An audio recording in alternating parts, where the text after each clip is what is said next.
আসসালামু আলাইকুম দর্শক, বরাবরের মতো আজকে হাজির হয়েছি ব্লগবারের আয়োজনে আজকের নতুন একটি প্রোগ্রামে। এডুকাইটস প্রেজেন্টস ক্যারিয়ার ভাবনা chartered accountancy the ultimate dream career powered by Blogberry. এই লকডাউনে বিভিন্ন প্রোগ্রামের মাধ্যমে আমরা আমাদের সময়টাকে কাজে লাগানোর চেষ্টা করছি। তারই ধারাবাহিকতায় আজকে আমরা এমন একজন অতিথিকে আমন্ত্রণ জানিয়েছি যিনি চার্টার্ড অ্যাকাউন্টেন্ট হিসেবে আইসিএবি চার্টার্ড অ্যাকাউন্টেন্ট হিসেবে আছেন। ওনার কাছ থেকে আমরা আজকে সিএ রিলেটেড সব খুঁটিনাটি জানার চেষ্টা করব। আপনাদের বিভিন্ন প্রশ্ন থাকবে, জিজ্ঞাসা থাকবে, সেগুলো উত্তর দেওয়ার চেষ্টা করব।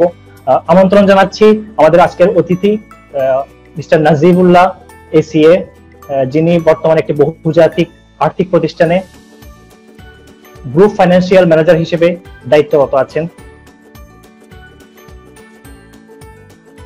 ভাই আসসালামু আলাইকুম, কেমন আছেন? আছি আলহামদুলিল্লাহ ভালো। আপনি ভালো আছেন? আছি আলহামদুলিল্লাহ। ভাইয়া, সবাই মোটামুটি হোম অফিস বলেন বা যাদের বাইরে যেতে হচ্ছে যাচ্ছে, আপনার সময়টা কেমন কাটছে এই করোনাকালীন সময় যদি একটু বলতেন। করোনাকালীন সময় কাটছে বলতে আসলে আমরা সবাই তো মোটামুটি একটা প্যানিক, যেহেতু এখনো কোনো মেডিসিন বা ভ্যাকসিন টাইপের কোনো সুবিধা আমরা পাচ্ছি না এখনো। তো প্যানিক আছি, প্যানিকটার পাশাপাশি প্রাত্যহিক কাজগুলা চলতেছে। মেইনলি দুই ভাবে কাজটা চলতেছে। একটি হলো হাইজিন এনশিওর করা, ঘরে যতক্ষণ আছি যাতে প্রপারলি সবকিছু হাইজিন মেনটেন করা যায়। আর নাম্বার 2 হলো ওয়ার্ক ফ্রম হোম, আমাদের জন্য সম্পূর্ণ একটা নতুন অভিজ্ঞতা, আপনি নিজেও জানেন। তো ওয়ার্ক ফ্রম হোম মেনটেন করতে হচ্ছে। তো অফিসিয়াল কাজগুলো সব বাসা থেকে করছি। অফিসিয়াল কাজগুলা মেনটেন করাটা আসলে আমাদের জন্য একটা নতুন একটা এক্সপিরিয়েন্স, তবে মোটামুটি অনেকদিন হয়ে যাচ্ছে ওয়ার্ক ফ্রম হোমে। তো মোটামুটি একটা ব্যালেন্স চলে আসছে। এখন দেখা যাক আল্লাহ কত দ্রুত আমাদেরকে এই সমস্যা থেকে রিকভার করেন। জি ইনশাআল্লাহ। ভাইয়া, ওয়ার্ক ফ্রম হোমটা আসলে কি রিল্যাক্সেবল নাকি অফিসে গিয়ে কাজ করাটাই আপনার কাছে খুব প্রেফারেবল? আসলে কি আমরা এরকম রিল্যাক্সে থাকতে পারি হোমে থাকলেও? এখন আপনাকে বুঝতে হবে সিচুয়েশনটা, সিচুয়েশন টু সিচুয়েশন ভ্যারি করে। এখন আপনি কি চাচ্ছেন? ফর এক্সাম্পল, আমি এখানে যত কিছুই শেয়ার করবো সবই আমার ব্যক্তিগত মতামত বা অভিজ্ঞতা, এবং এর সাথে আমার যে প্রতিষ্ঠান বা আমার যে মেম্বার, আমি যেখানকে অ্যাফিলিয়েট আইসিএবি বা আমার কর্মক্ষেত্র, কোনোটার সাথেই আমার এখানে লিঙ্ক হবে না। তবে আমি আমার পার্সোনাল যে মতামত বলবো, যে ধরেন আপনার ওয়ার্ক ফ্রম হোমের ফ্যাসিলিটি নাই, সেই ক্ষেত্রে আপনার কি করতে হবে? আপনার ক্যারিয়ার তো ক্যারি অন করতে হবে, তাই না? তো ক্যারিয়ার যদি ক্যারি অন করতে হয়, আপনাকে যদি অন সাইট অফিসে যে অফিস করতে হয়, সেই ক্ষেত্রে এর মাধ্যমে হয়তো শুধুমাত্র আপনি এফেক্টেড হচ্ছেন এমন না। করোনার ট্রেডের নেচার অনুযায়ী তো এর মাধ্যমে আপনি আপনার ফ্যামিলি মেম্বারকেও একটা থ্রেটে ফেলেছেন। বাসায় চিলড্রেন আছে, তারপরে বেটার হাফ আছে, মা বাবা আছে, ভাই বোন আছে। তো এখন যদি আপনার গভর্নমেন্ট বা এমপ্লয়ার বা আপনি যদি বিজনেসম্যান হন, আপনার বিজনেসটা যদি আপনাকে সাপোর্ট করে, ফেভার করে, যে না আমি যে বিজনেসটা করি সেই বিজনেসটা আমি ঘরে বসেও করতে পারতেছি, ঘরে বসেও ক্যারি অন করতে পারতেছি, সেই ক্ষেত্রে আপনি আরো সেফ। আচ্ছা, তো আপনি যে কোয়েশ্চেনটা মাত্র করেছেন যে ওয়ার্ক ফ্রম হোম কি আসলেও রিল্যাক্সেবল হচ্ছে, এখন আপনি কি করবেন? ধরেন রিল্যাক্সেবল না, তাহলে কি আপনি বাইরে যে এটা করবেন? আপনার তো রিয়েলিটিটা মেনে নিতে হবে, তাই না?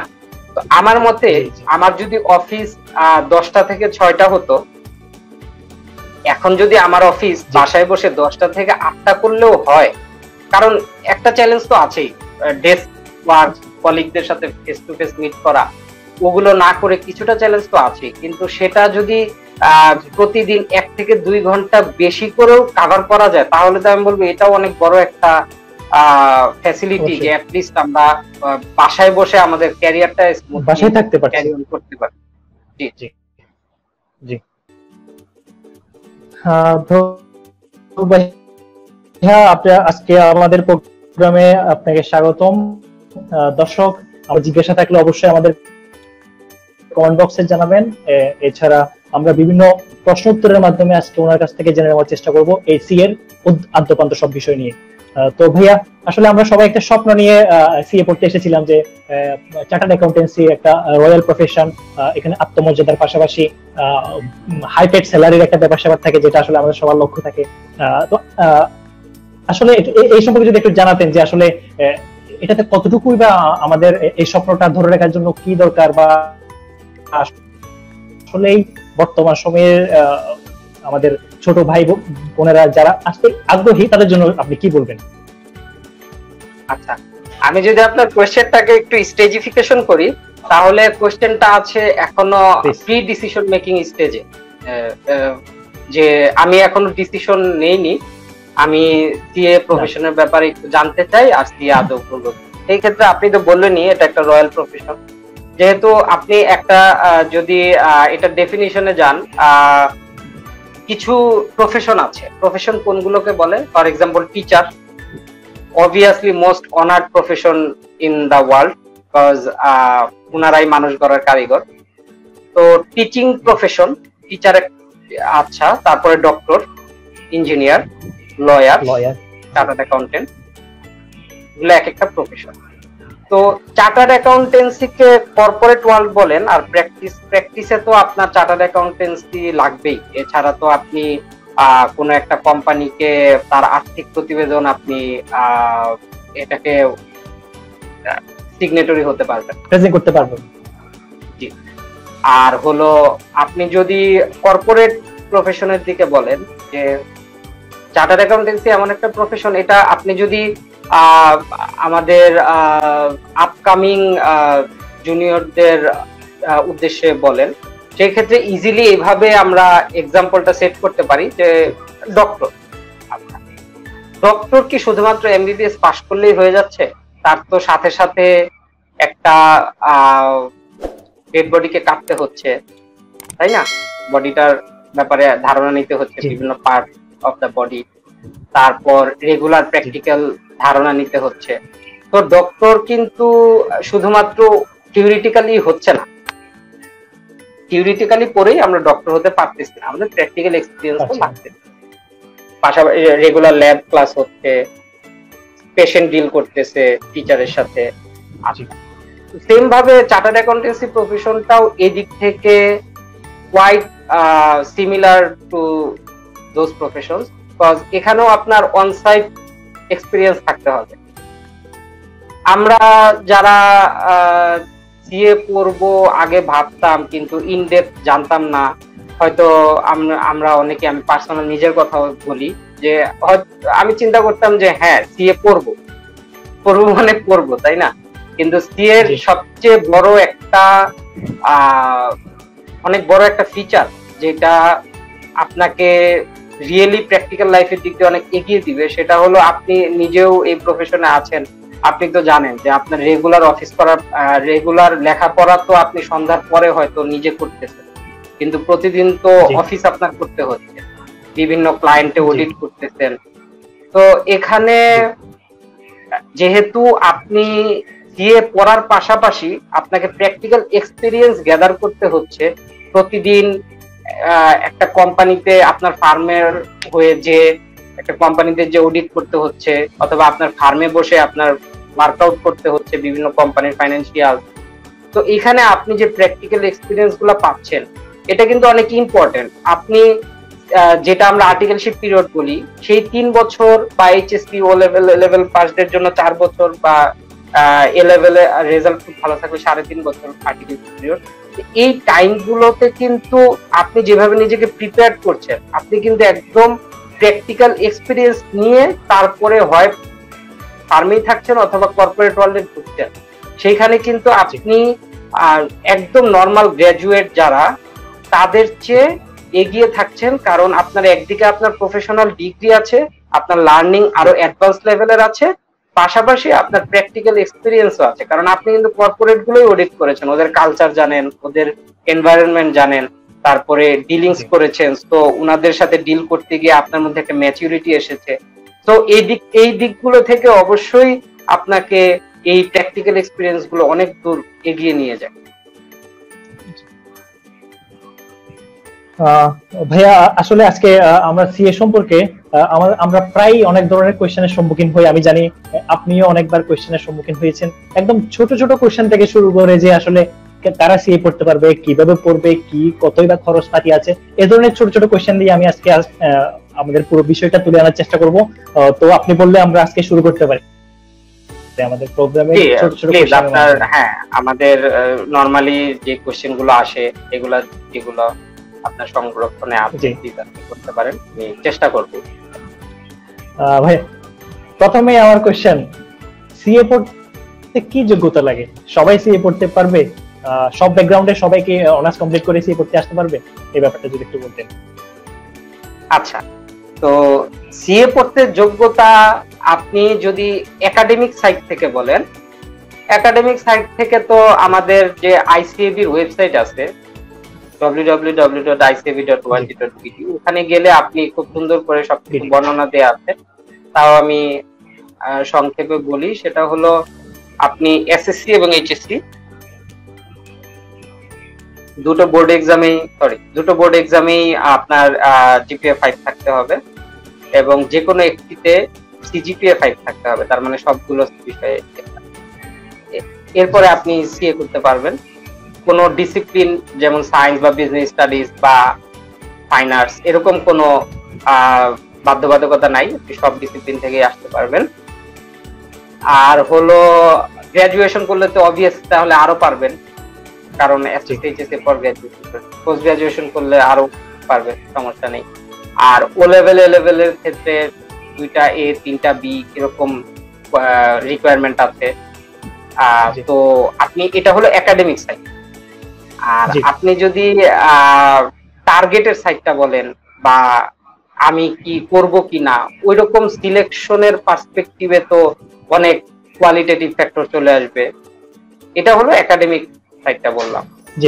আর আপনি মানে এটা হলো একাডেমিক যোগ্যতা, আর হলো আমার পার্সোনাল যোগ্যতা আছে কিনা সেটা নির্ভর করবে আমার নিজের উপরে। যেমন আপনি যে কোয়েশ্চেনটা করেছেন, আমার মতে যারা সিএ করার জন্য ডিসিশন নেয় এবং ফার্মগুলোতে অ্যাপ্রোচ করে সিএ করার জন্য, সেক্ষেত্রে অনেক সময় ইন্টারভিউ বোর্ডে honourable partner of the farm অথবা ডিরেক্টর, ওনারা যদি যখন ইন্টারভিউ নেবেন তখন অনেকেই কোয়েশ্চেনটা করেন। ইভেন আমিও ফেস করেছিলাম এই কোয়েশ্চেনটা যখন আমি রহমান সবার জন্য কমন। যে মেহেদি স্যার যখন আমাকে ইন্টারভিউ নিচ্ছিলেন তখন বলেছিলেন যে হোয়াট ডু ইউ থিঙ্ক, তোমার বিয়ে করার জন্য কোন কোন যোগ্যতা আছে আর কোন কোন যোগ্যতা গুলো তুমি এখান থেকে অর্জন করতে চাও। তো সেই ক্ষেত্রে যোগ্যতার মধ্যে প্রথমটাই তো ডেডিকেশন, তাই না? আপনি যেহেতু একটা প্রফেশনাল ডিগ্রি, যে কোনো একটা প্রফেশনাল ডিগ্রি অর্জন করতে হলে আপনার প্রচুর ডেডিকেশন থাকা লাগবে। ডেডিকেশন ছাড়া হ্যাঁ আপনি প্রায় লস্ট হয়ে যাবেন, কারণ আমাদের এখানে তো এমনিতেই আমাদের এডুকেশন লাইনটা অনেক বড়, প্রায় 26 বছর চলে যায়, 24 বছর চলে যায় অনার্স মাস্টার্স, 27 বছর। জি, তো সেক্ষেত্রে আপনার ধৈর্যটা ধরে রাখা অনেক ইম্পর্টেন্ট। সেক্ষেত্রে ডেডিকেশন লেভেল এটা একটা মাস্ট যোগ্যতা।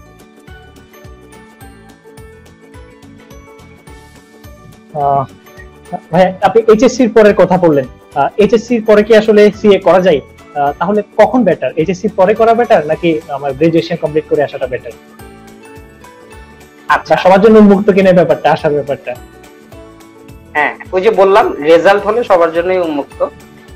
তবে আমি যদি আপনাকে জিনিসটা আরেকটু ইনডেপথ বলি, সিএ তো একটা প্রফেশনাল ডিগ্রি, রাইট?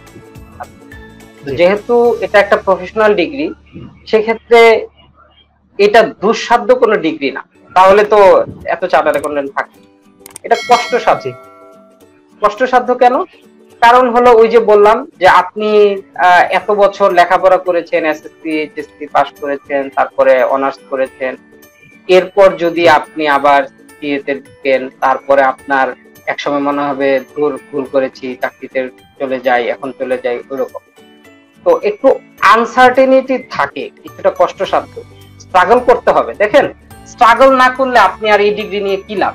যদি আমাদের এই দেশে এখন মানে অনেক পরিমাণে চার্টার্ড অ্যাকাউন্টেন্ট থাকে, তাহলে আপনার কি এটার উপর প্রতি অ্যাট্রাকশন চলে যাবে? তার মানে কি? এটা তো অবশ্যই অনেক কঠিন একটা, কষ্টসাধ্য একটা জার্নি।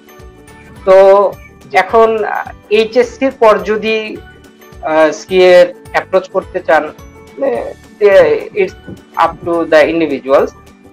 যেহেতু প্রফেশনাল ডিগ্রি, আপনাকে এতটুকু এনশিওর করতে হবে যে আমি যদি কোনো কারণে ডিগ্রিটা অ্যাচিভ না করতে পারি, আমি কি ফুললি প্রিপেয়ার্ড কিনা আমার ক্যারিয়ারটাকে গুছানোর জন্য। কারণ এইচএসসি পাস করে, গ্রাজুয়েশন ছাড়া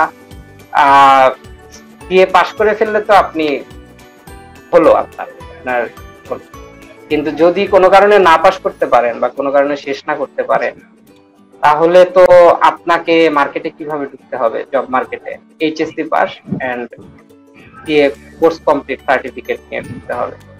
সেই ক্ষেত্রে আপনাকে ওইভাবেই প্রিপারেশন নিয়ে যেতে হবে। যেমন আমি একদম প্র্যাকটিক্যাল এক্সপিরিয়েন্স শেয়ার করি।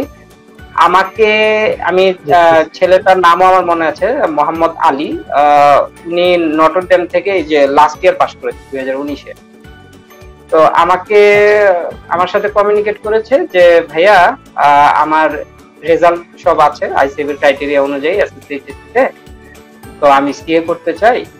তখন আমি বললাম যে দেখেন, এরকম এরকম আপনি এভাবে এখন যে এতক্ষণ যে কথাগুলো বললাম সেগুলাই বলেছি, যে সো আপনাকে খুব চিন্তা করে ডিসিশন নিতে হবে যে আপনি কোনো কারণে যদি অ্যাচিভ না হয়, আপনি যদি প্রপারলি লেখাপড়া করে তারপরে স্ট্র্যাটেজি প্রপারলি ইমপ্লিমেন্ট না করতে পারেন, যদি পাস না করতে পারেন, সেই ক্ষেত্রে আপনার কর্পোরেট লাইফটা বা আপনার ক্যারিয়ারটা এনশিওর কিনা।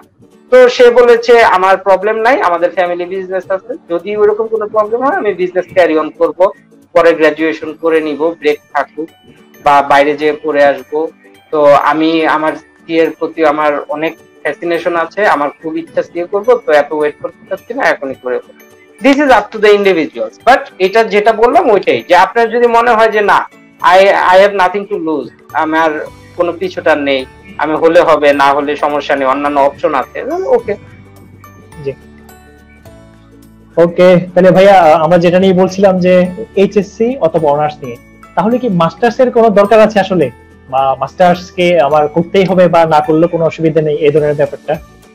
না না না, আসলে দরকার নেই এমন কিছু তো নাই। মাস্টার্সে তো অবশ্যই আপনাকে কিছু শেখাচ্ছে। ফর এক্সাম্পল, আপনি মাস্টার্স বলতে তো হয়তো এমবিএ কি বুঝাচ্ছেন, মেইনলি আমরা এমবিএ কে এখন বুঝি কর্পোরেট ওয়ার্ল্ডে। আচ্ছা, আপনি ধরেন আপনি সাপ্লাই চেইনে মাস্টার্স করলেন, তো এটা আপনার একটা এডিশনাল অ্যাডভান্টেজ। অবশ্যই, কেন বলেছি একটু পরে বলতেছি, সাপ্লাই চেইনের কথাটা কেন। আর এমনি নরমালি ধরেন আপনি এমবিএ করলেন, অবশ্যই আপনার একটা এডিশনাল ডিগ্রি, এটা আপনাকে কেন এটা বেনিফিট দিবেন, অবশ্যই বেনিফিট দিবে। আপনার যত সার্টিফিকেট থাকবে তত বেনিফিট। আপনি এইচএসসি প্লাস চার্টার্ড অ্যাকাউন্টেন্ট, আচ্ছা, আপনি অবশ্যই valued person in the corporate world. আপনি HSC plus bachelor plus chartered accountant, আপনার আরো value. HSC plus BBA plus MBA plus chartered accountant, আরো ভ্যালু। হ্যাঁ, কিন্তু এখানে আপনার স্কিলড হতে হবে। সবাই যদি সমান স্কিলড হয়, তখনই শুধু সার্টিফিকেটটা এডিশনাল বেনিফিট দিবে। কিন্তু আপনি স্কিললেস, আপনার স্কিল নেই, আপনি প্রপারলি কানেক্টিং দ্য ডটস পারেন না, আপনি ডট গুলো কানেক্ট করতে পারেন না, অথবা ডট গুলো ডিসকানেক্টেড আছে আপনি আইডেন্টিফাই করতে পারেন না, তাহলে তো আপনার বিবিএ এমবিএ দিয়েও আপনার বেনিফিট হবে না। সো এখানে হলো যেহেতু survival of the fittest, whole the world is the survival of the fittest, right? তো আপনার সবকিছু থাকার পরও অন্য কারো চেয়ে একটা কিছু বেশি থাকলে অবশ্যই সেটা এডিশনাল, এটা অবশ্যই আপনার প্লাস পয়েন্ট। আর যেটা বলতেছিলাম যে সাপ্লাই চেইন নিয়ে, ওটা এমনি বলেছি, যেটা হলো যে এটা আমরা ফিল করব সামনে হয়তো ফিল করব ব্লক চেইন, আর্টিফিশিয়াল ইন্টেলিজেন্স। দেখেন, এই যে করোনাটা আসলো, এটা হ্যাঁ, করোনার কোভিড এর ইম্প্যাক্ট কিন্তু আমাদের ইকোনমি বলেন, হেলথ সেক্টর বলেন, আর্টিফিশিয়াল ইন্টেলিজেন্সকে আরো এক্সপিডাইট করে দিবে। আরো এক্সপিডাইট করে দিবে বলতে, এখন কন্টাক্টলেস সবকিছু হয়ে যাবে। হতে পারে সময় লাগবে, ডেভেলপড ইকোনমি গুলো খুব দ্রুত করবে, ডেভেলপিং ইকোনমি গুলা আরেকটু স্লো হবে ডেভেলপড ইকোনমি থেকে, কিন্তু যেটা হবে কন্টাক্টলেস সবকিছু হয়ে যাবে, আর্টিফিশিয়াল ইন্টেলিজেন্স দিয়ে সবকিছু হচ্ছে। আমরা অলরেডি দেখেছি যে জার্মানিতে না, রাশিয়াতে আপনার ব্লকচেন মেইনটেইন এটিএম বুথ চলে আসছে। আচ্ছা, এই কোভিড এর মধ্যে। তারপরে দেখেছি একটা দেশে আর্টিফিশিয়াল ইন্টেলিজেন্স ড্রিভেন রোবট দিয়ে ট্রিটমেন্ট করতেছে, রোগী সেবা করতেছে, করোনা আক্রান্ত রোগী। এখন আপনার যদি এডিশনাল কোনো একটা সার্টিফিকেশন থাকে আর্টিফিশিয়াল ইন্টেলিজেন্স নিয়ে, আপনারও এমবিএ, ধরেন এমবিএ আছে, ওকে, অথবা এমবিএ নেই, আপনার আর্টিফিশিয়াল ইন্টেলিজেন্স নিয়ে আপনার পড়াশোনা আছে, বা আপনার সাপ্লাই চেইন নিয়ে পড়াশোনা আছে, এগুলো অবশ্যই আপনাকে এডিশনাল বেনিফিট দিবে। এগুলো অনেক অ্যাডভান্স লেভেলের কথা, কিন্তু ইনিশিয়াল লেভেলে যেটা বলছিলাম যে হ্যাঁ, একটা এক্সট্রা একটা সার্টিফিকেট অবশ্যই আপনাকে এডিশনাল বেনিফিট।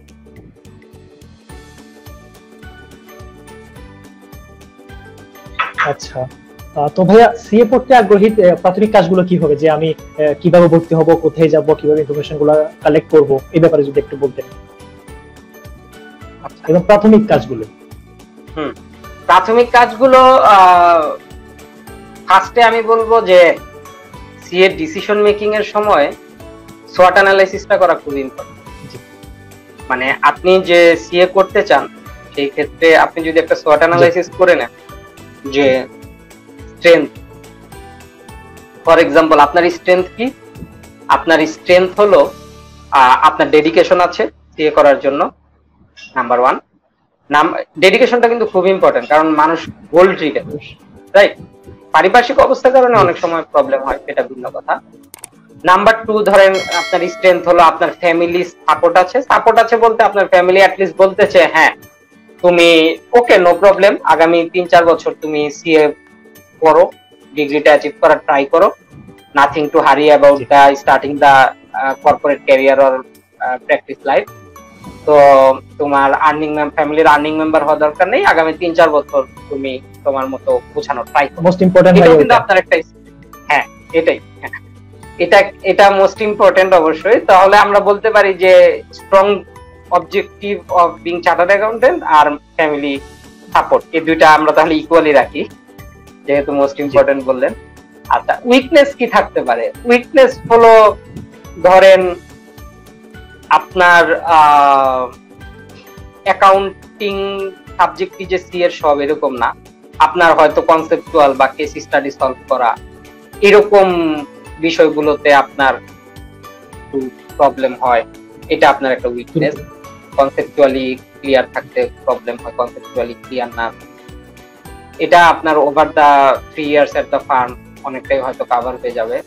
আরেকটা উইকনেস থাকতে পারে যে আপনার অনলি ওয়ান আর্নিং মেম্বার, আপনার বাবা বা আপনার ভাই হয়তো খুব শীঘ্রই হাল ধরতে হতে পারে ফ্যামিলির, এটা একটা উইকনেস।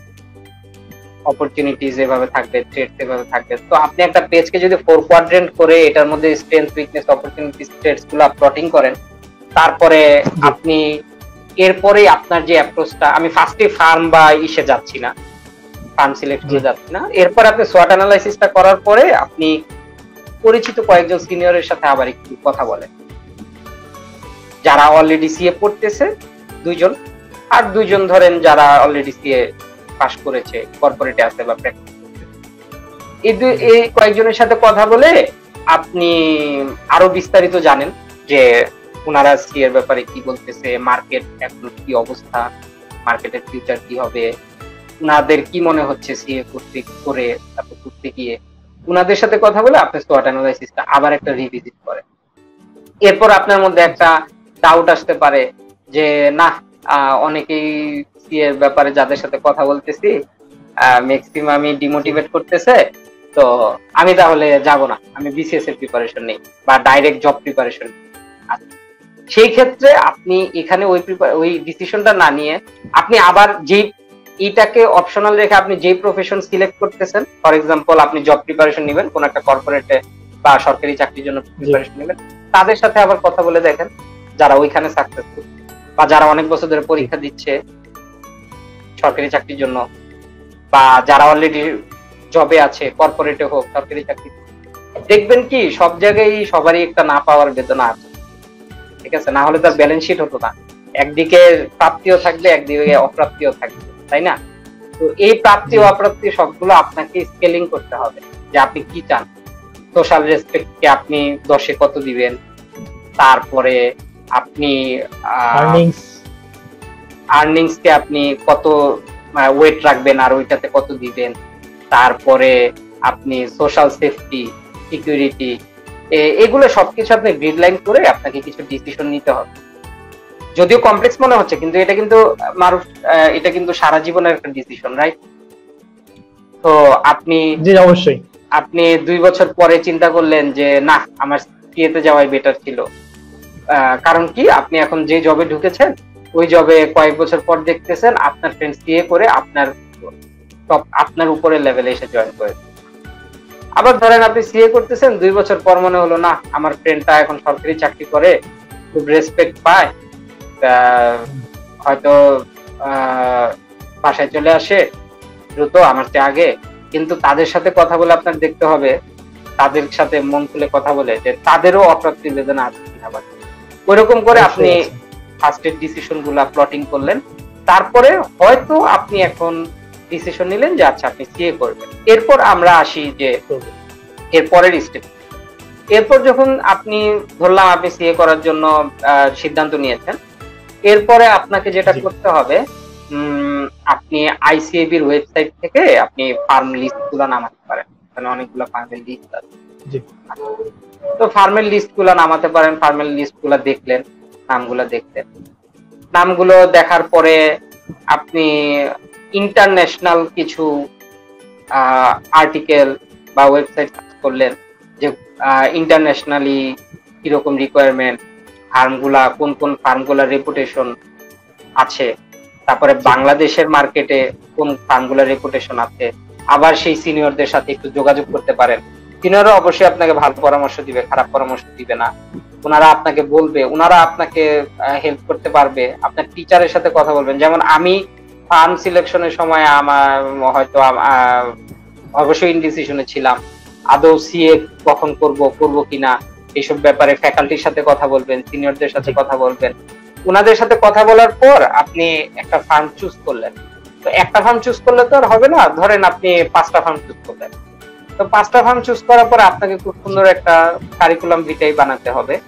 রেফারেন্সে আপনি আপনার খুব ক্লোজ সিনিয়র বা ফ্যাকাল্টি, অনারেবল ফ্যাকাল্টি, ওইরকম কাউকে রাখতে পারেন। তারপরে আপনি নিজে ওই ফার্মগুলোতে যে আপনি সিভি দিয়ে আসতে পারেন। আরেকটা কাজ করা হয় যে ম্যাক্সিমাম ফার্মই আপনাদের সংশ্লিষ্ট বিশ্ববিদ্যালয়ের ফ্যাকাল্টিদের পরিচিত। কারণ কি সবাই তো গ্রাজুয়েশন করেছে, পোস্ট গ্রাজুয়েশন করেছে, ওই টাইমে তার কোনো না কোনো ফ্রেন্ড তো বিভিন্ন ফার্মে আছে, তাই না? তো ওনাদের মাধ্যমেও যোগাযোগ থাকে, তো ওনাদের মাধ্যমেও সিভিটা প্লেস করতে পারেন। তারপরে আইসিএবি তে যে হেল্প ডেস্ক আছে ওখান থেকে হেল্প নিতে পারেন। তো এরপরে আপনি ফার্মগুলোতে সিভি গুলো দিলেন। তারপর ফার্মগুলোতে নরমালি মোটামুটি ফার্মগুলোতে এক্সাম হয়, রিটেন এক্সাম হয়, আবার ইন্টারভিউ হয় কিছু ক্ষেত্রে। তো আপনি শর্টলিস্টেড হলে ওরা আপনাকে কল করবে, আপনার এক্সাম নিবে, এক্সাম ভালো হলে হয় ইন্টারভিউতে ডাকবে, তারপরে আপনাকে সিলেক্ট করবে। এক্ষেত্রে এটা হলো যেই পাথটা আমি ফলো করেছিলাম, সেটা আপনার জি ভাইয়া, আপনি এক্সামের কথা বললেন, ইন্টারভিউ এর কথা বললেন, যে আসলে এক্সামটা কিসের উপর হয় বা কোন কোন বিষয়ের উপর এক্সামটা নেওয়া হয়, যদি একটু শেয়ার করতেন।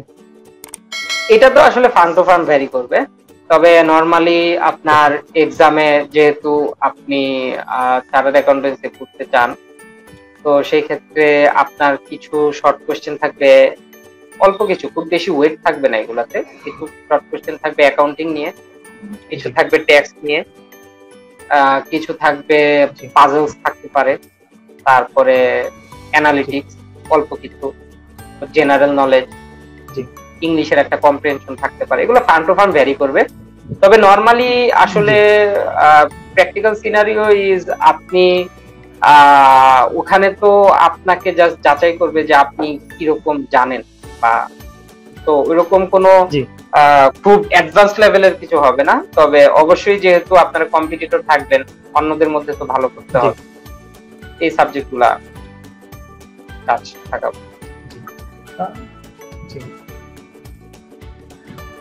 ভাইয়া ফার্মের কথা যে বললেন, তাহলে ফার্মে কেন ভর্তি হবো, বা ফার্মে ভর্তি না হয়ে কি সিএ পড়া যায় না, বা ফার্মেই বা আমার কাজটা কি যদি একটু বলতেন। আমি তো আইসিএবি এর আন্ডারে পড়ালেখা করছি, তাহলে ফার্মে আমার কাজটা কি? আচ্ছা, আইসিএবি হলো এটা একটা বডি, প্রফেশনাল চার্টার্ড অ্যাকাউন্টেন্টদের একটা বডি। এর আন্ডারে ফার্মগুলো রেজিস্ট্রেশন হয়। ধরেন আমাদের দেশে কি হয়, বিপিএল হচ্ছে ক্রিকেট খেলার ক্ষেত্রে। আচ্ছা, বিপিএল হলো এটার একটা কন্ট্রোলিং বডি, এটা আয়োজক প্রজেক্ট, তো হ্যাঁ বিসিবির একটা আয়োজন এটা বিপিএল। এই ক্ষেত্রে দলগুলো কি, দলগুলো হয়েই তো খেলতেছে, right? For example Rangpur Riders, Chittagong bull's, এই দলগুলো, ঢাকা গ্ল্যাডিয়েটরস, চিটাগাং চ্যালেঞ্জার্স। হ্যাঁ, আচ্ছা, বিশাল বুলস ছিল আর চিটাগাং। তো এখন এখানে যেটা হচ্ছে সেটা হলো আইসিএবির আন্ডারে আপনি লেখাপড়া করতেছেন, আইসিএবি আপনার ক্লাস নিচ্ছে, আইসিএবি আপনাকে এক্সামের ফ্যাসিলিটি করে দিচ্ছে, আইসিএবি আপনার একাডেমি বইগুলোর ব্যবস্থা করতেছে, আইসিএবি আপনার মক টেস্ট নিচ্ছে, আইসিএবি সবকিছু করতেছে। কিন্তু এই যে প্রফেশনাল এক্সপিরিয়েন্সটা, এগুলা কোথা থেকে নেবেন? আইসিএবি তো কাউকে যে অডিট করে না। আপনি যেহেতু চার্টার্ড অ্যাকাউন্টেন্ট হতে চান, অডিটের এক্সপিরিয়েন্স লাগবে, আপনার অ্যাডভাইজারি এক্সপিরিয়েন্স লাগবে, আপনার ট্যাক্সের এক্সপিরিয়েন্স লাগবে। এগুলো আপনি কোথা থেকে নেবেন? এগুলোও সেম ভাবে ওই ফার্মগুলাই হলো অথরাইজ এই কাজগুলো করার জন্য মার্কেটে, কর্পোরেট হাউসগুলো বলেন, বিভিন্ন ব্যাংক বলেন, তো এইগুলা ওই ফার্মগুলো করবে। ওই ফার্মে আপনি এনলিস্টেড একজন আর্টিকেল চিফ স্টুডেন্ট হবেন, ওখানে আপনি কাজ শিখবেন, আর আইসিবির কাছে আপনি পড়াটা শিখবেন। দুইটার কম্বিনেশন হয়েই আপনি চার্টার্ড অ্যাকাউন্টেন্ট হবেন।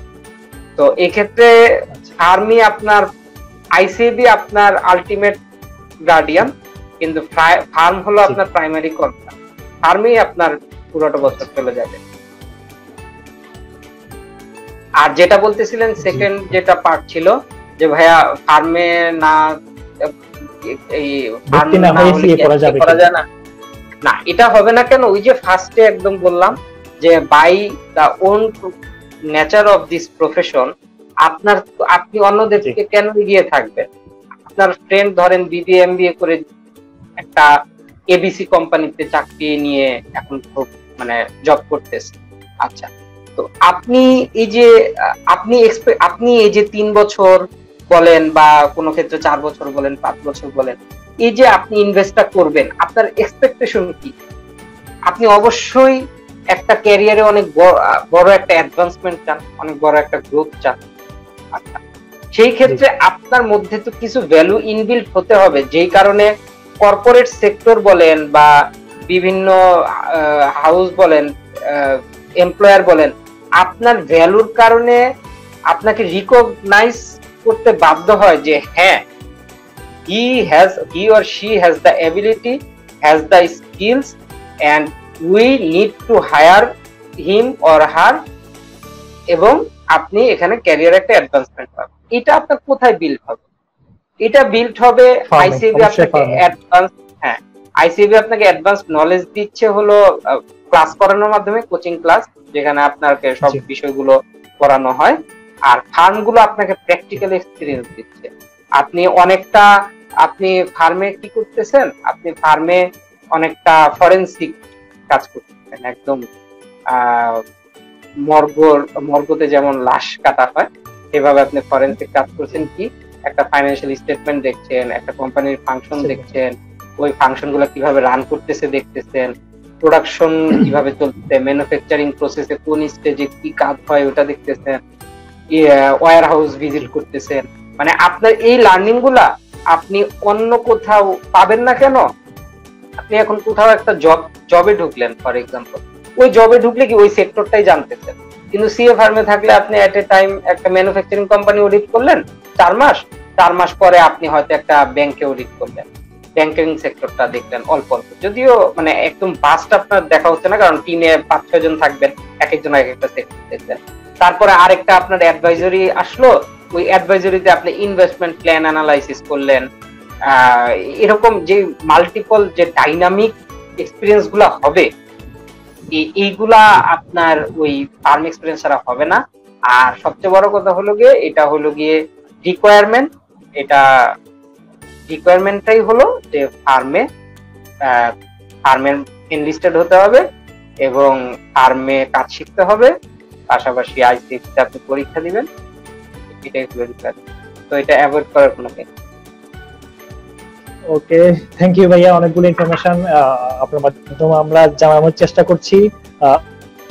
আরো অনেকগুলো ইনফরমেশন আমরা জানাবো। দর্শক আমাদের সাথেই থাকুন, আপনাদের জানার যেসব প্রশ্ন নিয়ে নিয়মিত কোশ্চেন থাকে সেগুলো অবশ্যই আমরা জানাবেন। ভাইয়া এই মুহূর্তে আপনার জন্য একটা ছোট সারপ্রাইজ আছে। সারপ্রাইজটা হচ্ছে আপনি তাকে চিনেন হয়তো, আমাদের খুবই প্রিয় একজন মানুষ, আমার ফার্মেরই আমার বড় ভাই। আমরা তাকে স্বাগত জানাচ্ছি। আপনাকে ডিরেক্ট কিছু কথা বলবেন বা আপনার সাথে একটু কনভারসেশন করতে যাচ্ছেন, প্লিজ। শিওর। আসসালামু আলাইকুম নাজিব ভাই। ওয়ালাইকুম আসসালাম, কেমন আছেন? জি আলহামদুলিল্লাহ। আজকে বিকালেই কথা হচ্ছিল আপনার সাথে লাইভ নিয়ে, তো আমি তখন সিক্রেট রাখছিলাম যে হয়তোবা আমিও জয়েন করতে পারি, কারণ মানুষ বলছিল যে এটা একটা সারপ্রাইজ হিসেবে থাকবে, তো এই জন্য আর কি। খুব ভালো হচ্ছে লাইভটা এবং এখন পর্যন্ত দেখে অনেক ভালো লাগছে। Nice nice, thank you. ভাইয়া আপনি তো নিশ্চয়ই জানেন যে আশরাফ ভাই 13 সাবজেক্ট পাস করেছেন আমাদের হোসেন ফারহাদ কোম্পানিতে। মোটামুটি আমরা আসলে ওনাকে নিয়ে প্রাউড ফিল করি। ওনার দেখানো পথেই হয়তো বলতে পারেন যে আমরা এই সাহসটা পেয়েছি। আর উনি সম্প্রতি কিন্তু খুব ভালো ইউটিউবে বিভিন্ন পড়ালেখা রিলেটেড সেশন ছাড়ছেন, যেটা অনেক ভালো ফিডব্যাক আসছে। তো আশরাফ ভাই আমি জানতে চাইবো যে আপনি যতটুকু এগিয়ে গেছেন মাশাআল্লাহ, আপনার এই এগিয়ে যাওয়াই যে আমাদের নাজিবুল্লাহ ভাইদের মতো চার্টার্ড অ্যাকাউন্টেন্ট, ইয়াং চার্টার্ড অ্যাকাউন্টেন্টদের কাছ থেকে কিভাবে অনুপ্রেরণা পেতেন সেটা যদি একটু শেয়ার করতেন। আসলে আমরা যখন ফার্মে এসেছিলাম তখন একটা নর্ম ছিল যে সিএ পাস করতে অনেক সময় লেগে যায়, এটা অনেকেই বলতো। কিন্তু আমরা যখন নাজিব ভাইদের মতো চার্টার্ড অ্যাকাউন্টেন্টকে দেখতেছি, মানে নাজিব ভাই মেবি 30 আগেই কোয়ালিফাই করে ফেলছেন যদি আমি ভুল না হই। উনি যখন ওনার এজ 30 আগে উনি একজন এসি হয়ে গেছেন। তো এটা আসলে অনেক বড় একটা ইন্সপিরেশন। যদি আপনি আপনার টাইম গুলোকে ইউজ করেন এন্ড আপনি যদি হার্ডওয়ার্ক করেন এবং প্ল্যান ওয়েতে যান, এটা ইম্পসিবল কিছু না যে আপনি উইদিন 30 বা উইদিন 32 আপনি কোয়ালিফাই করতে পারবেন না। You don't have to wait to get to 40, যেটা অনেকেই বলতো ফার্মে ঢোকার পরে যে আস্তে আস্তে করবো বা এই ধরনের কিছু। আমার মনে হয় এইম নেওয়াটা শিখতে হবে এবং ওইটা নাজিব ভাইদের কাছ থেকেই শিখছি।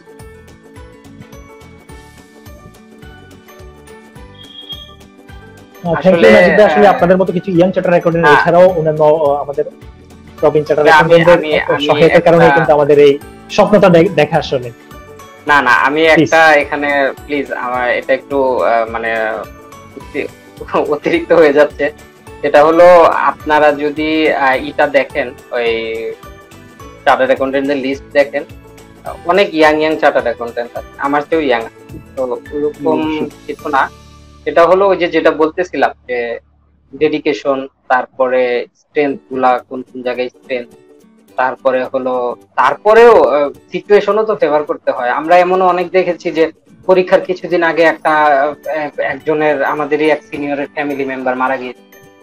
তো আসলে এইসব কারণে অনেকেই হয়তো একটু পিছিয়ে যায়, কিন্তু এই কারণে এরকম না যে হ্যাঁ সে অনেক ট্যালেন্ট এই জন্য দ্রুত পাস করছে, সে একটু কম ট্যালেন্ট এই জন্য দেরিতে পাস করতেছে বা অনেক দেরি হচ্ছে, এরকম কিছু না। আসলে সবকিছু তো আপনার মানে সবার কপালে সবকিছু থাকেও না। আবার অনেকে অনেক ট্যালেন্ট হওয়ার পরেও বা অনেক প্রিপারেশন অনেক ভালো হওয়ার পরেও আপনার, যেমন ধরেন পাবলিক ইউনিভার্সিটি অ্যাডমিশন টেস্টে যেটা হয় 1 ঘন্টার পরীক্ষা, হইতেই পারে ওই দিন সকালে আপনার প্রচুর মাথা ব্যথা ছিল অথবা ঠান্ডা, অথবা হইতে পারে আপনি কোনো একটা প্রবেশপত্র ভুলে রেখে আসছেন, আবার বাসায় যেতে হয়েছে, এটা আপনাকে প্যানিক করে ফেলছে, বা আপনি ক্যালকুলেটর ভুলে রেখে আসছেন, আপনি প্যানিক হয়ে গেছেন। তো এগুলা আসলে that is why I am grateful to the Almighty and my surrounding. We all should be grateful to our creator, our family, that আমরা এতটুকু পর্যন্ত আসতে পারছি প্রত্যেকের ক্ষেত্রেই। আরেকটা জিনিস হলো, আমার একজন টিচার সবসময় বলতেন, আমি যখন সিটি কলেজে ছিলাম, উনি বলতেন যে দেখেন আমার চেয়ে অনেক ট্যালেন্ট ছেলে এখন মানে মাঠে কাজ করছে। আমার রোল 2 ছিল, যে ছেলেটার 1 ছিল, সে কোনো একটা কারণে তার ফ্যামিলি আর ক্যারি অন করতে পারে নাই তার লেখাপড়া, তো সে ওইভাবেই তার গেরস্থের কাজ ধরেই সে তার হোল লাইফ কাটিয়ে দিয়েছে। তো এটা এমন না যে প্রত্যেক তার অনেক ট্যালেন্ট এই জন্য সে উঠে আসছে। আসলে আমাদের পারিপার্শ্বিক অবস্থাও আমাদেরকে সাপোর্ট করতে হয়, আর সৃষ্টিকর্তার যে দান থাকতে হয়, তারপরে আমাদের আশেপাশে মানুষদেরও কন্ট্রিবিউশন থাকে সবকিছুতেই। তো আশাফ ভাই ওইরকম কিছু বলবো না যে এই কারণে ওইটা হয়েছে বা ওই কারণে এটা হয়েছে, সবকিছুই আসলে ওই যে বললাম কানেক্টিং দ্য ডটস। কখনো কখনো সবগুলো ডট কানেক্ট হয়, কখনো একটা ডিসকানেক্ট থেকে যায়, হয়তো আমরা পরে করতে পারি বা করতে একটু দেরি, অনেক সময় কানেক্টেড হয়ও না। তো এটাই অবশ্যই। তো আশরাফ ভাই, ভাইয়ার কাছ থেকে যদি আপনার ডিরেক্ট কিছু জানার থাকে বা আমার অবশ্যই আমার একটা প্রশ্ন আছে, যেটি ভাইয়া লাইভের শুরুতে বলেছিলেন যে আর্টিফিশিয়াল ইন্টেলিজেন্সের যে বিষয়টা। তো ভাইয়া থেকে আমি জানতে চাইবো, বর্তমান বাস্তবতায় এই জিনিসটা বাংলাদেশে আসতে কতটুকু সময় লাগতে পারে? এখনো তো ফুললি বাংলাদেশে কখনোই এআইটা অ্যাকাউন্টিং এর ক্ষেত্রে আসেনি। প্রথম হচ্ছে বাংলাদেশে আসতে কতটুকু সময় লাগতে পারে। সেকেন্ডলি হচ্ছে যে এটা অবশ্যই আমাদের জন্য চ্যালেঞ্জ, যারা আমরা হিউম্যান অ্যাকাউন্টেন্টস, আমরা তো আর্টিফিশিয়াল ইন্টেলিজেন্স না, আমরা হচ্ছে হিউম্যান ইন্টেলিজেন্স। তো আমরা এই চ্যালেঞ্জটাকে মিট আপ করতে আমরা কি করতে পারি, এই দুটো, যে আমরা কখন এই চ্যালেঞ্জটা ফেস করতে পারি, আমরা কিভাবে প্রিপারেশন নিতে পারি? আচ্ছা, প্রথমে আমি যদি টাইম সিরিজটা বলি, সেই ক্ষেত্রে আর্টিফিশিয়াল ইন্টেলিজেন্স তো অলরেডি ডেভেলপড ইকোনমিগুলোতে মোটামুটি প্ল্যান শুরু হয়েছে, চলে আসছে, ওইভাবে বলবো না, কারণ আর্টিফিশিয়াল ইন্টেলিজেন্স অনেক ফাস্ট জিনিস, মানে প্ল্যানটা চলে আসছে, হয়তো ইমপ্লিমেন্ট হয়ে যাবে। কিন্তু আমাদের ডেভেলপিং ইকোনমির জন্য এখনো লং ওয়ে টু গো। এটা এখনই কেউ মানে এটা কেউ যদি এখন কোয়ান্টিফাই করে যে কত বছর লাগবে, এটা একটা ধারণা হবে। তো ধারণা দিয়ে আমি কোনো কিছু মানে বলতে চাই না, কিন্তু এতটুকু বলবো যে আগে যদি মনে করা হতো যে আরো 8 বছর লাগবে আর্টিফিশিয়াল ইন্টেলিজেন্সের ধাক্কাটা বাংলাদেশে আসতে বা সুফলটা বাংলাদেশে আসতে, আমি বলবো কোভিড এর কারণে এটা টাইমটা আরো হাফ হয়ে গেছে।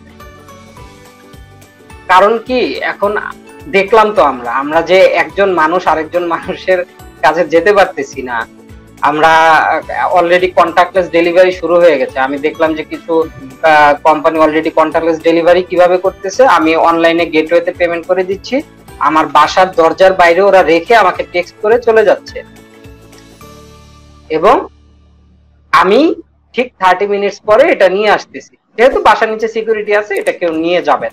তো এতটুকু আমি কনফার্ম হয়ে আমি 30 মিনিটস পর যে নিয়ে আসছি। আচ্ছা, তো এখন দেখেন আমাদের তো labour incentive economy, capital incentive economy না। লেবার ইনসেন্টিভ ইকোনমি হওয়ার কারণে সবকিছুতেই আমাদের মানে টেকনোলজিক্যাল ইম্প্যাক্টটা একটু পরেই হবে, কারণ আমাদের মানে শ্রমিক হলো সহজলভ্য, আর জীবনযাত্রার ব্যয় যাদের কম সহজে দিতে পারে। তো এখন আমি বলবো যে আর্টিফিশিয়াল ইন্টেলিজেন্স অনেক ভাস্ট একটা কনসেপ্ট, অনেক এক্সপেন্ডিচার, অনেক ইনভেস্টমেন্টের ব্যাপার স্যাপার। তো এখন থেকেই যদি আপনি চান যে হ্যাঁ আমি কিছুটা প্রিপারেশন নিতে চাই, আপনি অনলাইনে প্রচুর রিসোর্স আছে আর্টিফিশিয়াল ইন্টেলিজেন্স নিয়ে, ব্লকচেইন নিয়ে, অলরেডি অর্গানাইজেশন গুলোও কাজ শুরু করেছে। আমাদের আইসিএবি তেই অলরেডি সিপিডি হয়েছে, সেটা নিয়ে সেমিনার হয়েছে। সেমিনার তো আপনি অনলাইনে প্রচুর রিসোর্স পাবেন, পেইড রিসোর্স পাবেন, কিছু কিছু ফ্রি ম্যাটেরিয়াল পাবেন। কিন্তু ওই আপনার আমি বলবো যে এটা নিয়ে ভয় পাওয়ার কিছু নাই। নাম্বার 1 কারণ হলো মানুষ কখনো আনএমপ্লয়েড থাকবে না। যেটা হয় সেটা হলো একটা জেনারেশন গ্যাপের একটা সিচুয়েশন ক্রিয়েট হয়। যেমন যখন কম্পিউটার বাংলাদেশে প্রথম ইমপ্লিমেন্টেশন শুরু হলো সব কোম্পানিগুলোতে, তখন যারা ওল্ডার ছিলেন তাদের ধরেন যারা 45 প্লাস বা 50 প্লাস, তারা কিন্তু আর নতুন করে কম্পিউটার শিখতে চান, ঠিক আছে? তো সেই ক্ষেত্রে একটা জেনারেশন গ্যাপ, ওই জেনারেশন গ্যাপটা এখন আমাদের যে এজটা 25 to 35 যদি এই রেঞ্জটা বলি, ওখানে ইম্প্যাক্টটা অত নাই। কারণ হলো গিয়ে আর্টিফিশিয়াল ইন্টেলিজেন্স আস্তে আস্তে আমরা ওইটা ক্যাপচার করে নিতে পারবো। আমি প্রযুক্তির সাথে তাল মিলানোর কথা বলতেছি। এর ছোট যারা ওরা তো অটোমেটিকই পাবে, আরো ইয়াং যারা আর্টিফিশিয়াল ইন্টেলিজেন্সের সাথে ইন্ট্রোডিউস হয়েই বড় হবে,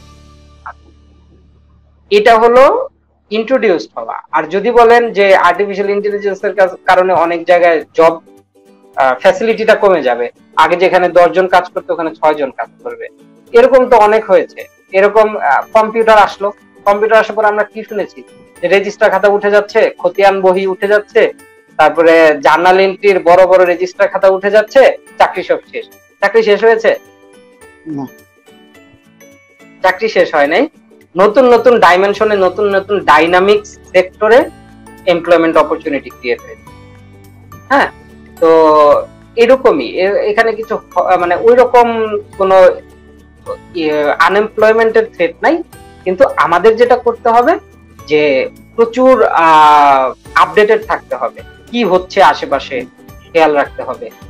আপনি ওয়াল স্ট্রিট জার্নাল WSJ তে আপনি ফলো করতে পারেন, আপনি ইন্টারন্যাশনাল ইকোনমিক জার্নাল গুলা দেখতে পারেন। সব জায়গায় দেখবেন যে এগুলা মেইনটেইন, এগুলা নিয়ে অনেক জার্নাল লেখা হচ্ছে, এগুলা নিয়ে আপনি আগে থেকে প্রিপারেশন নিতে পারেন। এগুলার ক্ষেত্রে কি হবে, ধরেন আপনি ডাক্তার, আপনি ইঞ্জিনিয়ারও, তো এটা কিন্তু অনেক সময় আপনার প্রফেশনকে ডাইলেমায় ফেলে দিবে, আপনি ফোকাস করতে পারবেন না আপনার প্রফেশন, আপনি যদি ডাক্তার আর ইঞ্জিনিয়ার একসাথে হন। আচ্ছা, তো এখানে কিন্তু আপনি যদি ডাক্তার কিন্তু আপনি ক্যালকুলাস ভালো বুঝেন, ডিফারেন্সিয়েশন ইন্টিগ্রেশন ভালো বুঝেন, এই ক্ষেত্রে কি হবে, আপনি ওই বিভিন্ন ফর্মুলাগুলো সহজে ধরতে পারবেন। আপনার ম্যাথ কিন্তু কোন সেক্টরে নাই এমন নাই, তাই না? তো আপনি তো আপনি যখন আপনি সিএ পড়তে চান বা আপনি সিএ না পড়তে চান, আপনি ধরেন সেলসেই কাজ করবেন, আপনার তো অবশ্যই একটা অবজেক্টিভ থাকবে, তাহলে কোন একটা টাইমে আমি হেড অফ সেলস হব, তারপর আমি চিফ এক্সিকিউটিভ অফিসার হব, বা আমি সিএ হব, ফাইন্যান্স ম্যানেজার হব, তারপর একসময় সিএফও হব, তারপর সিইও হব। আচ্ছা, তো আপনাকে যখন পিপল লিড দিতে হবে, আপনার কি জানতে হবে না আমার টিম কি করতেছে, আমার পুরা কোম্পানিতে কি কাজ হচ্ছে? তো সেই ক্ষেত্রে আপনার আর্টিফিশিয়াল ইন্টেলিজেন্স জানা লাগবে না? অবশ্যই লাগবে। তো এই কাজগুলো আপনাকে এডিশনাল বেনিফিট দিবে, এক্সট্রা ফ্যাসিলিটি দিবে।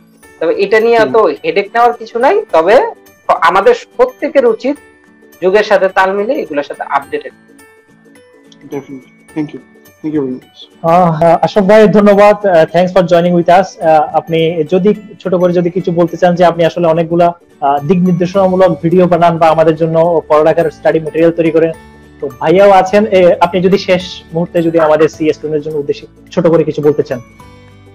এখানে আসলে যেহেতু ভাইয়া আছেন, আমার কিছু বলাটা হয়তোবা শোভন হবে না, কারণ ভাইয়া আছেন এখানে সবকিছু বলার জন্য। সেখানে আমি বাড়তি কিছু বলতে চাই না, শুধু সবাইকে বলবো যেটাই করবেন প্ল্যান করে টার্গেট সেট করে করবেন, এটাই আমার বলার উদ্দেশ্য। এটাই planning and target setting. Thank you Ashraf ভাই, thank you. Stay with us, please. Yeah, definitely. Enjoying your show. Thank you.